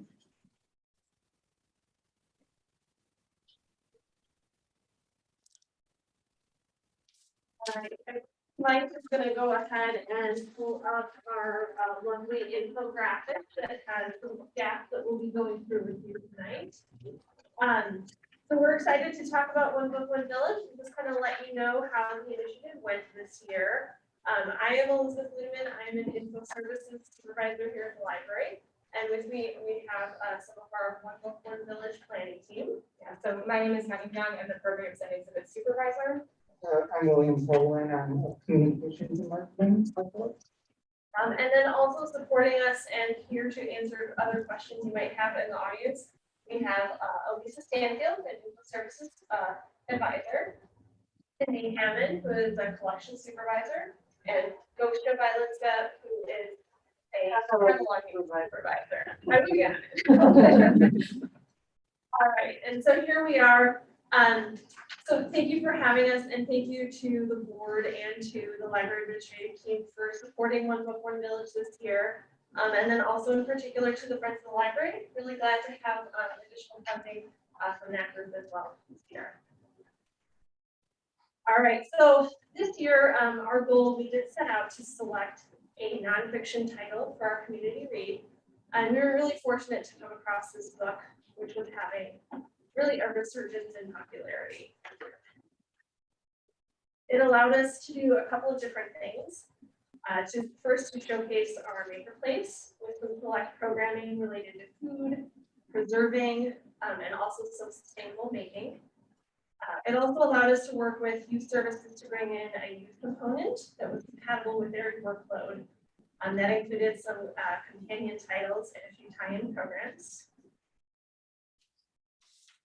And it also affirmed the library's commitment to equity, diversity, and inclusion by allowing us to highlight an author of Potawatomi, the Potawatomi Citizen Nation.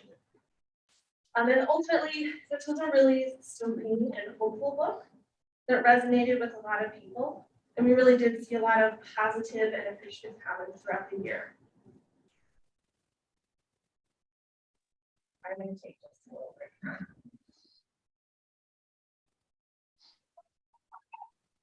All right, so first, I will go through a little bit of some of the numbers, our circulation stats here.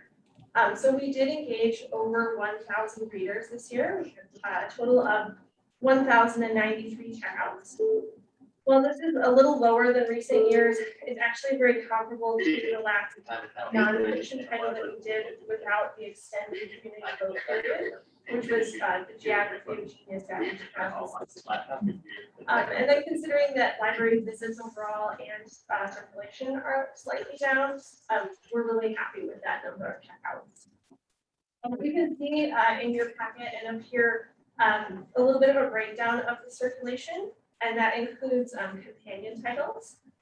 And that does have our read-alikes for different age groups. So we had a picture book for younger children, a middle grade novel, and then also a graphic novel for teens. And those are related a total of 92 times. In here, you'll also see large type selections. So you may remember that this book was actually not available in large type, but we were really glad that we were able to work with the publisher to create these. We had large type selections, and those did circulate 58 times to 30 people. In here, you'll also see e-materials. This year, they accounted for 26% of our checkouts, which is significantly higher than in years past. And it's possible that this is due to the fact that this was a book that was available on our platform called Hula, which is one where you do not have to wait on hold for items. Items are always available. So that was something kind of remarkable this year as well. And then you'll also see, so we did some surveys for our author event, and of the people who attended, 74% of them indicated that they had already read the book. So that's a really high engagement. And 38.1 noted that they actually plan to read the book following the event, which between those two numbers, it actually looks like some people are going to reread the book, which is really great. So that is all coming out to a really positive response to not just the author event, which was great, but the book itself. And we really did hear numerous times throughout the season how much people appreciated the book. And we think that it was a great opportunity to have community members reflecting on a return to nature, our relationship with the earth, and really nurturing a sense of community. Before I talk about programs, which are very exciting, we did have the opportunity to go to the farmers market 3 times with our bookmobile, just promoting the initiative, talking about the book, getting people really excited about it. And we had 221 people while doing this, so that was really cool. So numbers, like this year, like every other year, we did have the author come. This year, Dr. Robin Walker came virtually, and she was in conversation with Jerome McDonald, who's the former environmentalist reporter of WBEZ, and they were virtual, which is really awesome. And we tried to make this event as accessible as possible. So we had live transcription, which is a feature on Zoom, and we also had an ASL interpreter. So we had 626 people watch the event live, and that also included our in-person viewing. So while we did have it online, we also know that not everybody likes watching programs online or don't have access to watch something online. So we also had our Hendrickson room set up with a program where people could come and engage with other people and have that community as they're watching. And we're really excited to have such a big number. Last year, the Secrets We Kept with Laura Prescott was our big number. It was also virtual, and that was 391. So we like totally blew that number out of the water this year, which is amazing. And to sort of give a little context, we were able to hit this high number because it is virtual. When we've done these in person, our author events are at Forest View, and that only holds 280 people. So that's pretty amazing that we were able to do something like this. And then another really cool number is 593. So we were able to, we were allowed to record this program and then have it up on YouTube for 14 days. So in those 14 days, this was viewed 593 times. In the surveys, as Elizabeth said, we did survey everybody, and a lot of them really wanted to share the experience with friends, family members, other community members who couldn't necessarily come. We also saw a lot of people wanted to gift the book and like share that experience even broader. So having that live on beyond the initiative is something pretty amazing. And then we did survey, man, I'm gonna say that word a lot. We surveyed just to see like how people enjoyed it, and we came up with a 4.8 out of 5 star rating for it, and we had 267 survey responses. So that's pretty high. And the comments were all very amazing. I'll get to it in a minute, but so programs generally, we had 19 programs this year, and that does include, as Elizabeth said, our youth programs. We did have 4 youth programs, and these programs were a mix of in-person and virtual. So we had 15 in-person programs and 4 that were on Zoom. Our in-person programs, a lot of them were limited in capacity just because of social distancing or because we were at the maker place and we can't shove, 50 people in the kitchen as much as we would like to, only 16. So we had a total of 996 people experience this initiative through programming this year, which is pretty amazing. And then we also had a new local partner added. We worked with the Trickster Cultural Center in Schaumburg, and they facilitated 4 of our programs, and that includes adult and youth programs. And they also worked with us and guided us through our spoken land acknowledgement that we stated at the beginning of Robin's event. And here's a couple of quotes that we pulled from surveys. So somebody named their strawberries, oats, black walnuts, which is amazing. As Elizabeth said, that was one of our goals, is really getting people out of the house and more connected with their world around them. So that was really fun to see. And then we also have a quote that Robin was really easy to talk to, and they also enjoyed the convenience of not having to leave their home at night. So not only having it online was a convenience, but also another way for us to make it more accessible for people who can't or won't leave their house at night or just to come to the library. So then for book discussions, I do have an email sent from one of our advisors who's also on the team, who's not here tonight, Joan. She and one other advisor led our first book discussion, which was at the Historical Museum. And the comments that we had from people and the experiences they had were simply amazing. I'm just going to read what it says because otherwise I would just ramble on. But there were 3 scientists in attendance, and 5 of them had never attended a book discussion before. So that's another goal of us bringing in more community members in this initiative. They loved the book and they were so impressed that the library chose this title, and they felt that it really pushed people intellectually and challenged them. Several people said that it really inspired them in their daily lives, which is pretty huge. And other people, of course, are very excited about all of the different offerings, about being introduced to the makerplace, and that we had a diverse author for this year. So that was really cool. And that was just one of our 9 book discussions that we had. We had 3 of them in the community. I already said we were at the Historical Museum, we were also at Eddie's Restaurant, and we were also at the Bake Stir. And we also had 3 virtually on Zoom, 2 in this space in the library, and then 1 at the Senior Center, all for 64 attendees for those book discussions. And then in addition to book discussions, we also had book discussion sets. So if you have a book club outside of the library and you really want to engage in this initiative, we did have the ability for people to check out, however many books they needed for their club. And we also had curated book discussion questions so that people could have thoughtful discussions along with the book and engage in a different way. And I think that's going to do it for programs and book discussions. So I'm going to pass it over to William for social media. So, as in previous years, having strong and positive social media and web engagement was as important as ever. And we promoted this year's One Book, One Village through several different ways. Throughout the year, we would regularly use constant contact to communicate with our community about OBOV through email. We sent 22 different emails that mentioned OBOV to some capacity. And our initial announcement email was actually opened 1,664 times.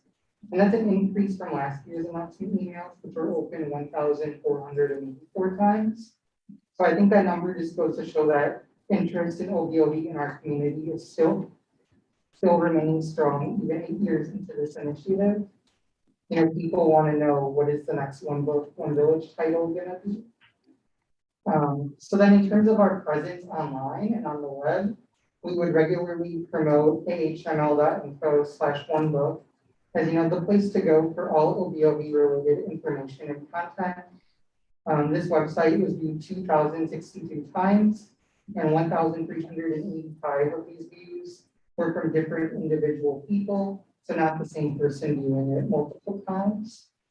And our team puts a lot of work into putting this web page together. It's always a great resource for our community. And for example, as in previous years, we compile a lot of great external resources for an Explore More section of the page. So people who would visit this section of the page to learn more about Indigenous culture, Indigenous media, local cultural institutions, and so on. The website also had a lot of read-alike book recommendations put together by staff, book discussion resources. It's where people could register for Robin's event or place a hold on the book and more. And then there's our presence online on social media, where I would say we performed really well this year. We consistently promoted OBOV on Facebook, Twitter, and Instagram with a lot of different kind of posts. For example, we had a welcome video from Robin Waldkimmer that she recorded to introduce herself virtually to our community. Looking at our staff, I would say one that's really particularly interesting is Facebook because of our reach, which is the number of people who would have scrolled past our posts on the Facebook feed at some point was 41,832.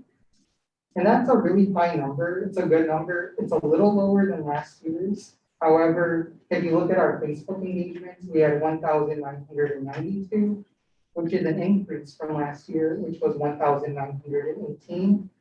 And this is the number when looking at social media that I would say is really important because it shows that the people that were seeing our content were actually connecting to it. So with engagement numbers, that's the people that are liking our posts, sharing our posts, and commenting on our posts. And we had some impressive Twitter and Instagram numbers too. We had 144 engagements on Twitter and 586 on Instagram. And then lastly, what I would say is probably the most exciting part of this year's communications were the social media partnerships that we were able to develop this year. We were able to work with the Trickster Cultural Center, the Arlington Heights Park District, and the Forest Preserves of Cook County to cross-promote OBOB onto their social media platforms. And this was really exciting and led to some really wonderful and unique posts that we were then able to share with our followers on social media as well. And then if that wasn't enough, Jerome McDonald, who also has a large and loyal following as well, started promoting OBOB and Robin's author event on his social media as well. And also his wife, Janet McDonald, who is also a library employee. She reached out to a local nature and conservation group called Citizens for Conservation to see if they would want to share OBOB and Robin's event on their Facebook page. And then this group went on to share Robin's event with other native gardening Facebook groups that are local, such as the Wildflower Preservation and Propagation Committee and Chicago Living Corridors. And then we noticed that once this all started happening, that's when the numbers for Robin's author events started to skyrocket. And it became pretty clear that at a certain point, OBOB and her author event kind of just grew lights on its own. And word was spreading online, even beyond our social media platforms. It was just really exciting to see those registration numbers just increase so dramatically day after day. And at communications and marketing, I think it just goes to show the importance in leveraging partnerships into cross promotion. Like if you can reach a certain target audience that you know is going to connect to a particular author event or a particular book, the word will spread. And we saw that happen this year with Robin's author event. The partnerships we developed really made a difference and led to the largest author event attendance numbers that we got at OBOB. So that's all I have for social media. So, Sure. So just to wrap up briefly with some of the budget numbers. So as you can see here, our total cost to deliver the entire initiative this year came in just under $24,000, $23,948. That does include $5,000 funding from the Friends of the Library. So thank you again very much to the Friends. We're eternally grateful for your continued support from the Friends of the Library. And ultimately, you can see a budget breakdown here. We did have amounts budgeted across different departments. And we did come in under budget and deliver the entire initiative under budget this year.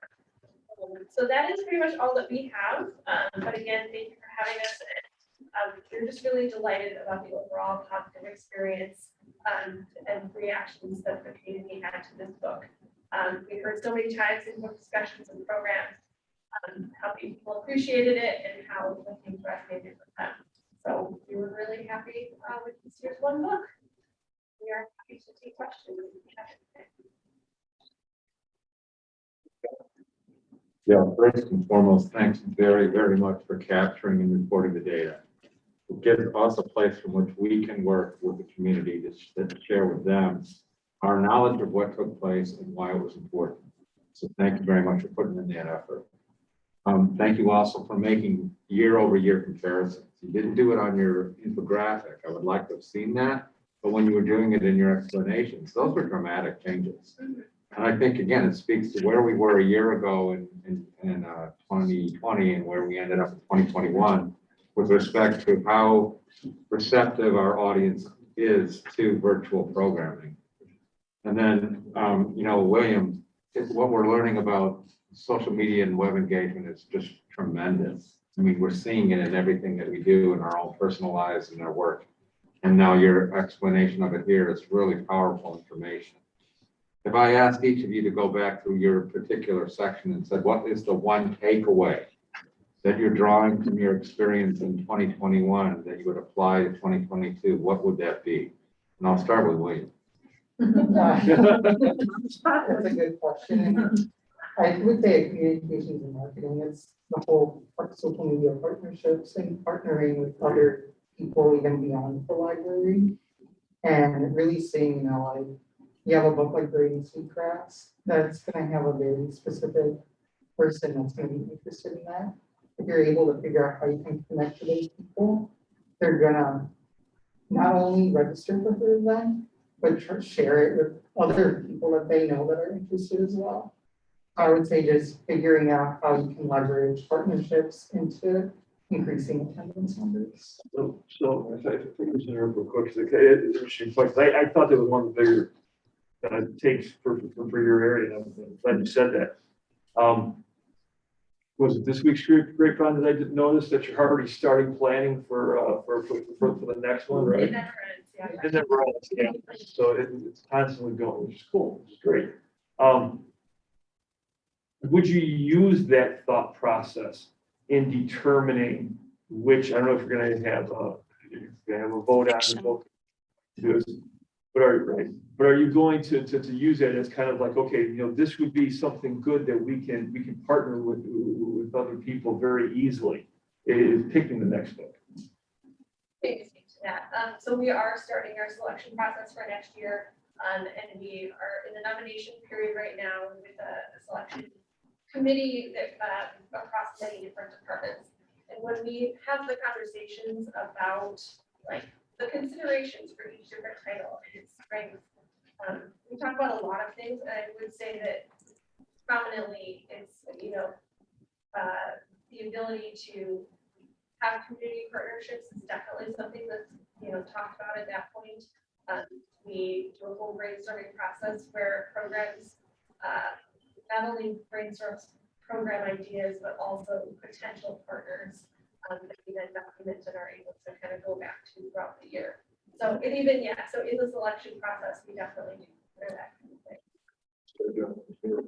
Yeah, but yes, go ahead. What would you draw, or what would you draw? Yeah. I mean, I would say like having a wide variety really helps with engaging people. Somebody might not be super into, making jam, but we have, lecture programs that people are really interested in, or history programs.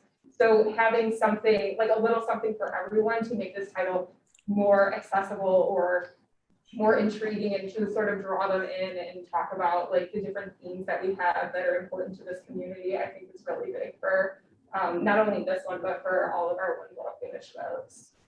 And I would say as far as perhaps circulation and format, kind of similarly, I think a variety of formats is definitely a consideration. The accessibility that's provided by large type, audiobooks, and e-materials, I think are really important. And we have already even discussed with services a little bit about how we might want to continue this kind of level of youth companion titles. And just knowing that people do respond to having those different options. And even in a year where we didn't have large type as a real option, that we were able to be creative to come up with. Now you had mentioned the e-materials as a breakthrough in some respects. Yeah, and that may be an outlier for this year. I looked back at numbers thinking that last year surely would have been really high because it was, more the height of the pandemic at that time. But I do think that having this particular title as one of which is not many many titles aren't on that particular platform, but that may have been a contributing factor. Couple things. First, personally, a lot of people here know my mom was a member of the Otai tribe, part of the Sioux Nation. So as a woman of color, I want to personally thank you all for this was really close to my heart and a few of my friends. And you pushed the envelope. And that's what I love about One Book, One Village. You never play it safe. You always make us be better people after we've read something. And I heard from two groups that I want to let you know about. One, I hang out with a lot of old broads, okay? And they love I hang out with some seniors over there. And they love the fact that this, in a difficult time, made them re-engage outside with nature. Many of them hadn't gardened for years. Many of them have lost people because of COVID or their husbands. And the fact that so many of my senior friends have told me how this helped them re-energize themselves, and you should all be very proud of that. The second group I heard a lot from are some of my hip young moms, I call them the Land Rover group, who liked the fact that their children could also tag along. And that was such an incredibly smart thing to do. I hope on a go-forward basis, when we're doing our consideration, we remember those children, because I think it ended up making it a family event. But I personally want to thank all of you on the committee. This book was very close to me. I found it to be the best book I've read in all of the One Book, One Villages, and probably because I was tainted. But I want to thank you for your hard work and continued hard efforts. Okay. May I say something? Absolutely. Yeah. So I was just going to say, so I want to echo Deb's comments, because I've also read all of the One Book, One Village, and this was hard. It was dense, and it really made you think a lot. And I like that all the books are like that. I really appreciated the fact that you pivoted when there wasn't a large type available. You figured out a way to pick some of the really great stories and work with a publisher. I mean, that's amazing. That's really key learning. Also, even having, because the library opened up a little more, having a room in the library where people could watch the presentation, as well as people that wanted to watch it at home. That was really creative. And again, you had to make those decisions at the last minute. And I love the fact that you pick books that maybe take people out of their comfort zone. I was surprised as a 50-something woman. I did not know the Native American creation story. I didn't know the Three Sisters, about, the corn. And there's a lot in that book that I just thought was so interesting. And that's part of the library too, is educating people. And in listening to William's presentation, it occurred to me that there were probably a lot of people that either watched it later or maybe even that night that are not from Arlington Heights.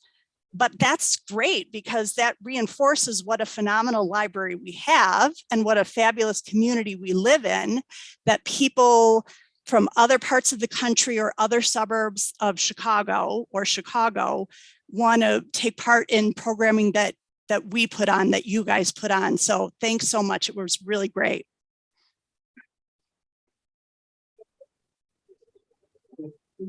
Okay, just gonna say it real quick too. Yeah, again, great program. It always is every year. Yes, very echo what they're saying. It is nice to kind of push out of my comfort zone and to read the same thing over and over and over again. So that's always good. I went to the event that you had here in the Henderson room. I decided to watch it there, and that was really cool. It was a nice experience. We couldn't actually be there live seeing it. It was a really nice experience. So it's a really good job on getting that together. And when you said you were under budget, you were. You were on budget. The budget was $24,000. So don't take that. Don't think that's nothing either. Because being able to provide all this and be able to provide it within budget also is incredibly important too. You know, it's showing that we're giving people what they want, but we're also being responsible at the same time. That's always an important thing too. So don't minimize that whatsoever. So again, thank you very much. It was really good. Thank you guys for your hard work. All right, thank you very much. Okay, let's go on to action item 7, the intergovernmental agreement for snow removal. I move approval of the intergovernmental agreement for snow removal. I'll second it, but I would like a discussion too. Yep. So after, there were some changes made from the first draft that we saw. I just would like your reaction to those changes. You found, Did we get a new one? Yeah, The packet is. yeah. Oh, the one that packed. Fundamentally, it's the definition of occurrence is specific. And you get a lot of road salt for 2 tons of road salt. Right. Wow. Where are you gonna store all that road I'm salt? hoping that includes storage. Holy They smokes. show up with 4,000 pounds. So in section 2, part B, that last line, defining what an occurrence is, triggered for any snowfall 2 inches or greater in 24 hours, or snow is accumulated to 2 inches or greater, or upon class. So it gives us a little bit more flexibility. I did talk to them about that, and they have their own criteria, so when they go out, they can't guarantee that they're not gonna go out if it's at or below 2 inches, because they're just gonna put us on the route.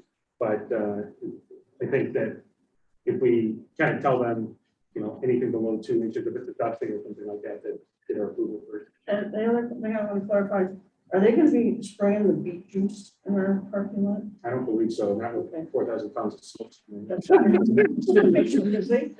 that's the same people that do the beet juice do the route, so I just want to make sure we have clarity. I don't know if you want that beet juice in our parking lot. I will verify. Causing some real issues.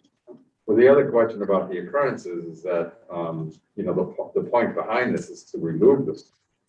Well, there's not much snow to remove with 2 inches or less. In fact, I would say there's no snow to remove with 2 inches or less. And if they come by on their route, I wouldn't find that something I want to pay for. Let's just say that. But you'll deal with that. You'll deal with that. I had a couple questions. One, I think it was in here. What do we do here? What do we do here? Yes. Who Who does snow We removal? plow our, We plow our own. we plow clean all of our circles. Okay, and then going out to doing that over there, it just economically not as feasible. We have no room to put the snow over there. Okay, So because it's Okay. a small lot, fence around it, you can't just plow it. The nice thing with the village is they bring a truck, they take the snow, they load it in the truck and they take it out. gotcha. So Okay. the removal, that's critical. Okay, all right, that's fine.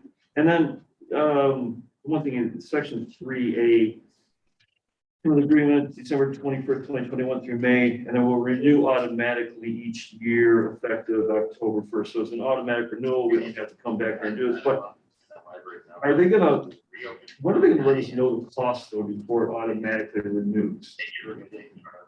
I think we should have some type of like idea, before that October 1st comes up of what those costs are gonna be and when are they gonna get those. Okay, so indicate any price changes before we. Right. So we can make a decision. Is there any comment there? Anybody else? Any other comments? So we have a motion and we have it seconded. So, well, that's true. Trustee Gallo? Yes. Trustee Rule? Yes. Trustee Smith? Yes. Trustee Samari? Yes. Puppet? President Singh? Yeah. All right, very good. We are to other, and it says in the notes there, Saturday, January 15th, we're having our yearly get together with the Park District. Is it part of the village? Oh, wait, Because it says on the calendar, it's the that's village. right. Oh, yeah, so It It is the village. village, you're right. Good Thank catch. you, Debbie. I read. You're right. We are the library part. We just did that. We just did the art district over there. So if you guys have topics you want to discuss, let me know or let Jack know. We'll, start, include those in the presentation.